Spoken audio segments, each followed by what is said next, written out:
Assalamualaikum warahmatullahi wabarakatuh. Perkenalkan, nama saya Siti Melinda dari program Studi Pendidikan Agama Islam Angkatan 2022 dengan NIM 2220202081, mata kuliah Filsafat Umum. Baiklah, pada kesempatan ini saya akan menjelaskan tentang tujuan dan faedah mempelajari ilmu filsafat. Pengertian filsafat. Kata filsafat yang dalam bahasa Arab dikenal dengan istilah falsafah dan dalam bahasa Inggris dikenal dengan istilah filosofi adalah berasal dari bahasa Yunani filosofia. Kata filosofia terdiri atas kata philien yang berarti cinta dan sophia yang berarti kebijaksanaan, sehingga secara etimologi istilah filsafat berarti cinta kebijaksanaan. Pengertian filsafat menurut para ahli. 1.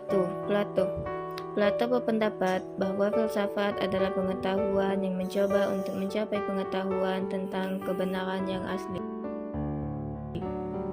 Yang kedua, Aristoteles. Menurut Aristoteles, filsafat adalah ilmu pengetahuan yang meliputi kebenaran yang di dalamnya terkandung ilmu-ilmu metafisika, logika, retorika, etika, ekonomi, politik, dan estetika. Yang ketiga, menurut Al-Farabi, filsuf Arab ini mengatakan bahwa filsafat adalah ilmu pengetahuan tentang hakikat bagaimana alam wujud yang sebenarnya. Yang keempat, Noto Negoro berpendapat bahwa filsafat itu menelaah hal-hal yang menjadi objeknya dari sudut intinya yang mutlak dan yang terdalam, yang tetap dan yang tidak berubah, yang disebut hakikat. Yang kelima, menurut Hasbullah Bakri. Menurut Bakri, ilmu filsafat adalah ilmu yang menyelidiki segala sesuatu dengan mendalam mengenai ketuhanan alam semesta dan juga manusia, sehingga dapat menghasilkan pengetahuan tentang bagaimana hakikatnya sejauh yang dapat dicapai akal manusia, dan bagaimana sikap manusia seharusnya setelah mencapai pengetahuan itu. Sementara itu, menurut Kamus Besar Bahasa Indonesia (KBBI), mengartikan filsafat sebagai a. Pengetahuan dan penyelidikan dengan akal mengenai hakikat segala yang ada, sebab dan hukumnya.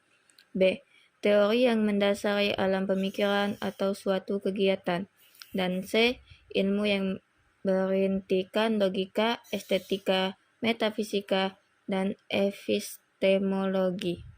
Selanjutnya, saya akan menjelaskan tentang tujuan filsafat ilmu.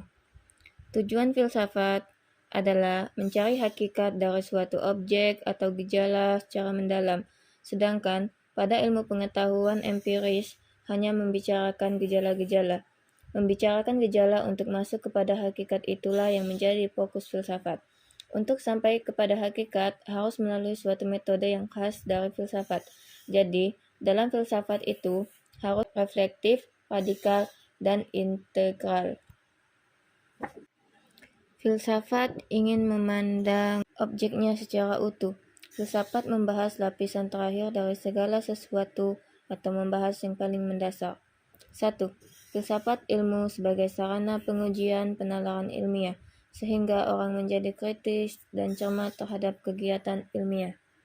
Maksudnya, seorang ilmuwan harus memiliki sikap kritis terhadap bidang ilmunya sendiri, sehingga dapat menghindarkan diri dari sikap soliptik, menganggap bahwa hanya pendapatnya yang paling benar. Yang kedua, filsafat ilmu merupakan usaha merefleksi, menguji, mengkritik asumsi dan metode keilmuan. Sebab kecenderungan yang terjadi di kalangan ilmuwan modern adalah menerapkan suatu metode ilmiah tanpa memperhatikan struktur ilmu pengetahuan itu sendiri. Yang ketiga, filsafat ilmu memberikan pendasaran logis terhadap metode keilmuan. Setiap metode ilmiah yang dikembangkan harus dapat dipertanggungjawabkan secara logis rasional agar dapat dipahami dan dipergunakan secara umum. Yang keempat, mendalami unsur-unsur pokok ilmu sehingga secara menyeluruh kita bisa memahami sumber, hakikat, dan tujuan ilmu. Yang kelima, memahami sejarah pertumbuhan, perkembangan, dan kemajuan ilmu di berbagai bidang, sehingga kita kita mendapat gambaran tentang proses ilmu kontemporer secara historis. Yang keenam, menjadi pedoman bagi para dosen dan mahasiswa dalam mendalami studi di perguruan tinggi, terutama untuk membedakan persoalan yang ilmiah dan non-ilmiah. Yang ketujuh, mendorong pada calon ilmuwan dan ilmuwan untuk konsisten dalam mendalami ilmu dan mengembangkannya. Yang kedelapan, mendorong pada calon ilmuwan dan ilmuwan untuk konsisten dalam mendalami ilmu dan mengembangkannya. Dan yang terakhir, memahami dampak kegiatan ilmiah yang berupa teknologi ilmu dengan masyarakat, yaitu berupa tanggung jawab dan implikasi etis. Baiklah, selanjutnya saya akan menjelaskan manfaat mempelajari filsafat. Menurut Harold H. Titus, filsafat adalah suatu usaha untuk memahami alam semesta, maknanya dan nilainya. Omar al-Hussein mengatakan, ilmu memberi kepada kita pengetahuan, dan filsafat memberikan hikmah. Filsafat memberikan kepuasan kepada keinginan manusia akan pengetahuan yang tersusun dengan tertib, akan kebenaran. Radha Krishnan dalam bukunya History of Philosophy menyebutkan tugas filsafat bukan sekadar mencerminkan semangat masa ketika kita hidup, melainkan membimbingnya maju. Fungsi filsafat adalah kreatif, menerapkan nilai, menerapkan tujuan, menentukan arah, dan menentukan pada jalan baru. Berbeda dengan pendapat Soemadi Soejabrata, yaitu mempelajari filsafat adalah untuk mempertajam pikiran, maka H. D. Vos berpendapat bahwa filsafat tidak hanya cukup diketahui, tapi harus dipraktekkan dalam kehidupan sehari-hari.